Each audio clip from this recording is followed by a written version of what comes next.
नमस्कार। आज हम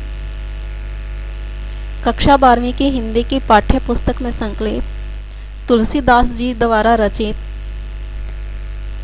कवितावली और रामचरितमानस से लिए गए पदों की व्याख्या करेंगे। आज हम सोरठा छंद में लिखे गए पदों की व्याख्या कर रहे हैं। लक्ष्मण मूर्छा के दौरान भगवान श्री राम बहुत दुखी हैं, क्योंकि लक्ष्मण बहुत प्रिय थे श्री राम जी को। क्योंकि आधी रात बीत चुकी थी और हनुमान जी अभी तक संजीवनी बूटी लेकर नहीं आए थे, जिसके कारण उनकी चिंता बढ़ती जा रही थी और एक साधारण मानव की तरह विलाप कर रहे थे, रो रहे थे। जिसको सुनकर सभी वानर दल परेशान थे, दुखी थे। देखिए, प्रभु प्रलाप सुनी, प्रभु भगवान श्री राम का प्रलाप रोना सुनकर कान विकल भये बानर निकर। कान विकल भये सुनते किससे? कानों से। तो प्रभु श्री राम का रोना या विलाप सुनकर वानरों के जो कान थे, वानर के जो कान थे, व्याकुल हो गए। अर्थात जब उन्होंने श्री राम का प्रलाप सुना, विलाप सुना, तो वानर दल थे बहुत व्याकुल हो गए। क्योंकि जब भगवान राम की ही ऐसी स्थिति थी, तो फिर वो तो एक साधारण ही प्राणी थे, जिसे देखकर सभी वानर दल परेशान हो गए, व्याकुल हो गए। आई गई हनुमान जिमी करुणा मैं वीर रस। जब सभी वानर परेशान थे, व्याकुल थे, उसी समय उन्होंने देखा कि आकाश में कोई चमकती हुई चीज आ रही है। क्योंकि जो हनुमान जी थे वो पूरा पर्वत ही उखाड़ लाए थे, जिस पर संजीवनी बूटी उगी हुई थी, जो चमकती हुई दिखाई दे रही थी। इस दुखी दृश्य के अंदर हनुमान जी आए। किस प्रकार? करुणा में वीर रस, कि जिस प्रकार करुणा में वीर रस, अर्थात क्योंकि जो वह दृश्य था हनुमान जी के आने से पहले बड़ा ही दुख भरा था। जैसे ही हनुमान जी आए संजीवनी बूटी लेकर, तो सभी वानरों में प्रसन्नता की लहर दौड़ गई। सभी खुश हो गए, एक तरह से जोश आ गया कि अब एक वीरता का जोश उनमें भर गया। तो हनुमान जी इस प्रकार आए जैसे करुण रस में वीर रस प्रकट हो गया हो। हर्षि राम बेटेऊ हनुमाना। जैसे ही हनुमान जी बूटी लेकर आए, हर्षि प्रसन्न होकर राम जी ने बटेऊ गले लगा लिया प्रेम पूर्वक हनुमान को। हनुमान को भगवान श्री राम ने बड़े प्रेम से अपने गले लगाया। अति कृतज्ञ प्रभु परम सुजाना। सुजान अच्छे व्यक्ति की तरह, कृतज्ञ कृतज्ञ होना या धन्यवाद प्रकट करना। परम चतुर और एक समझदार व्यक्ति की तरह भगवान राम ने हनुमान के प्रति अपनी कृतज्ञता प्रकट की, अपना धन्यवाद प्रकट किया। तुरंत वैद्य तब कीनी उपाय। तभी वैद्य ने उपचार करके उपचार किया। उठी बैठे लक्ष्मणी हर्षाई। और लक्ष्मण जी उठकर बैठ गए। जैसे संजीवनी बूटी से वैद्य सुसेन ने उपचार किया, वैसे ही लक्ष्मण उठकर बैठ गए और हर्षाई बहुत प्रसन्न हुए। हरिद्यम लाई प्रभु बेटेऊ ब्राता। हरिद्यम लाई, हरिद्य अपने गले से लगा लिया। प्रभु भगवान राम ने बटेऊ ब्राता, गले लगाना, कि बड़े प्रेम से भगवान राम ने अपने ब्राता, अपने भाई को गले लगा लिया। हर्षे शकल बालू कपि ब्राता। और यह दृश्य देखकर सभी बालू और वानर दल थे बहुत प्रसन्न हो गए। कपि पुनि बैद तहाँ पहुँचावा, जेहि विधि तभी ताही लई आवा। कपि, यहाँ पर कपि है हनुमान जी। हनुमान जी ने पुनि दोबारा वैद को वही पहुंचा दिया, जेही विधि जिस प्रकार तभी ताही लई आवा, जिस प्रकार वहां से लेकर आए थे। हनुमान जी वैद सुसेन को लंका से उनके घर के समेत उठाकर लेकर आए थे। तो जिस प्रकार हनुमान जी वैद को लेकर आए थे उसी प्रकार उन्हें वहीं पहुंचा दिया। यह वृतांत दशानन सुनेऊ। जब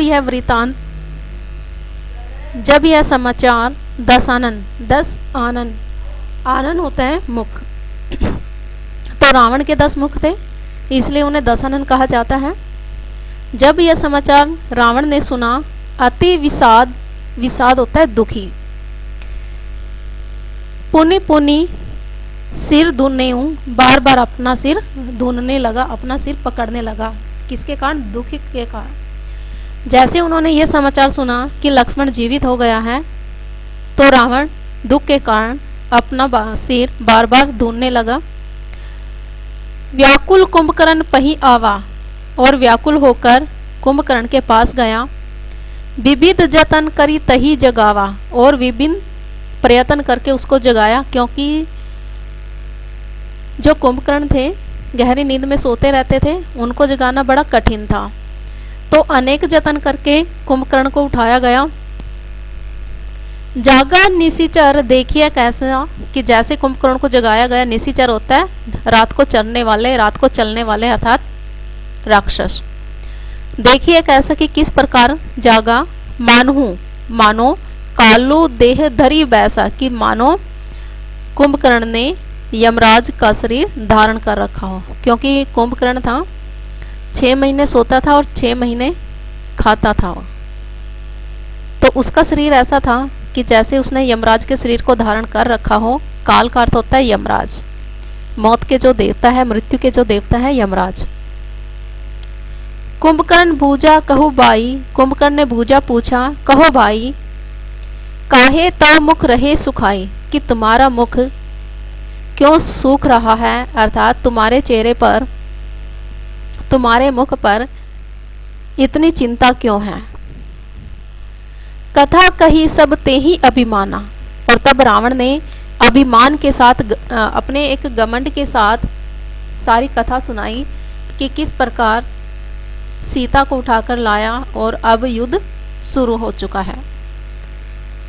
जेही प्रकार सीता हरियाणी, कि किस प्रकार उन्होंने सीता का हरण किया था, क्यों किया था। तात, हे तात, कपिन सब निशिचर मारे। कपिन है यहाँ पर जो वानर सेना है, कि वानरों ने सब निशिचर मारे, सभी राक्षसों को मार दिया है। महायोद्धा संगारे, बड़े बड़े योद्धाओं को भी मार दिया है, उनका संहार कर दिया है। दुर्मुख सुर रिपु मनुज आहारी, दुर्मुख जो रावण का महान योद्धा थे, दुर्मुख, सूररिपु देवता और शत्रु, तो देवता का जो शत्रु था देव शत्रु। मनुज आहारी के मनुष्य को खाने वाला, जिसका भोजन ही मनुष्य थे, नरांतक। बट अतिकाय जो कुंभकर्ण की तरह ही विशाल शरीर वाला था। अकंपन भारी, और अकंपन जैसे। अपर महोदर आदिक वीरा, और महोदर जैसे अधिक जो वीर थे। परे समर मही सब रणधीरा, समर सभी जो युद्ध भूमि में, सभी रणधीरा युद्ध भूमि में आदि वीर मर चुके हैं। दुर्मुख सुर रिपु मनुज आहारी, बट अतिकाय अकंपन भारी। अपर महोदर आदिक वीरा, परे समर मही सब रणधीरा। जो रावण के बड़े बड़े योद्धा थे, जैसे दुर्मुख, देवशत्रु, नरांतक, अतिकाय, अकंपन और महोदर जैसे जो वीर थे युद्ध भूमि में मरे पड़े हैं।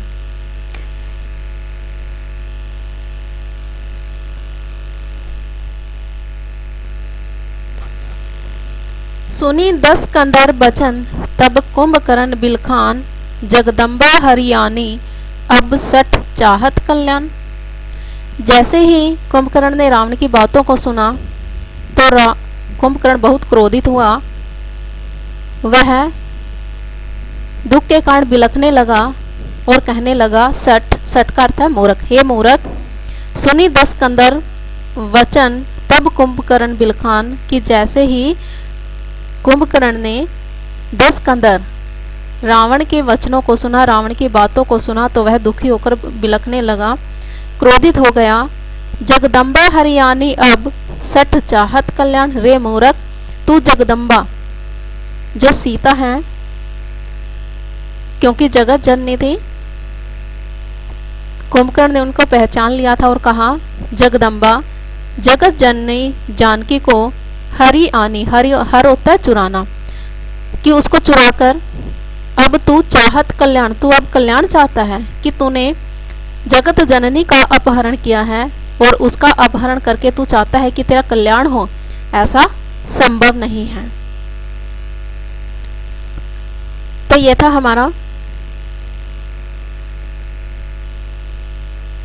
दोहा सोरठा, कवित्त में तुलसीदास जी द्वारा रचित कवितावली और रामचरितमानस से लिए गए कुछ पदों की व्याख्या। तो जैसे आप जानते हैं,